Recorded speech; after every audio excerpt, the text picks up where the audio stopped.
யோகிராம் சுரத்குமார், ஜெயகுரு ராயா. யோகிசாமியின் அரவணைப்பில். இதன் ஆசிரியர் ராம அரு லட்சுமணன் செட்டியார், லே வள்ளியம்மை ஆச்சி.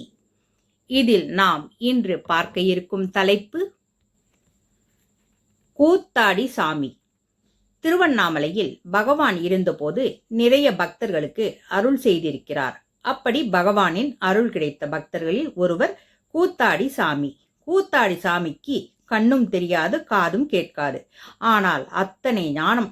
இவர் முருகப்பெருமானின் பக்தர். எப்போதும் முருகா முருகா என்று கூறிக்கொண்டே இருப்பார்.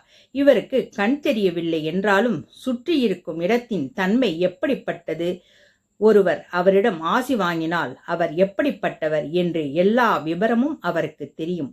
கூத்தாடி சாமிக்கு பகவான் மேல் மிகவும் பிரியம். பகவானுக்கு இவர் மேல் பிரியமுண்டு.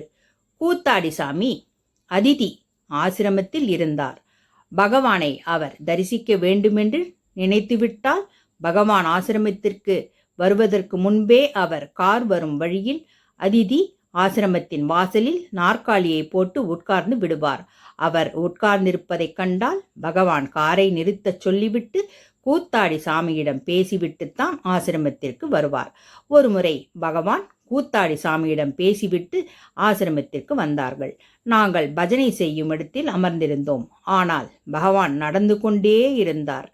சிறிது தூரத்தில் கூத்தாடி சாமியார் ஆசிரமத்திற்கு வந்தார். அவர் வந்ததும் பகவான் அவரது கையை பிடித்து அவரை தான் உட்காரும் மேடையில் உட்காரச் செய்து அவர் பக்கத்தில் பகவானும் அமர்ந்தார்.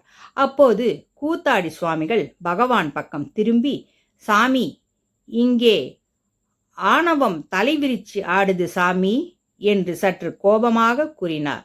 உடனே பகவான் அவர் தலையை அன்பாக தடவி கொடுத்து, அப்படியெல்லாம் ஒன்று இல்லை சாமி என்று அவரை சாந்தப்படுத்தினார். ஆசிரமத்தில் ஒரு சிலர் சற்று கோபமாக இருப்பார்கள்தான். ஆனால் அது கூத்தாடி சாமிக்கு எப்படி தெரியும் என்று நாங்கள் ஆச்சரியப்பட்டோம். யோகிராம் சுரத்குமார், ஜெயகுரு ராயா. பகவானின் அரவணைப்பில் நம் மூச்சிருக்கும் வரை இருப்போம். யோகிராம் சுரத்குமார், ஜெயகுரு ராயா.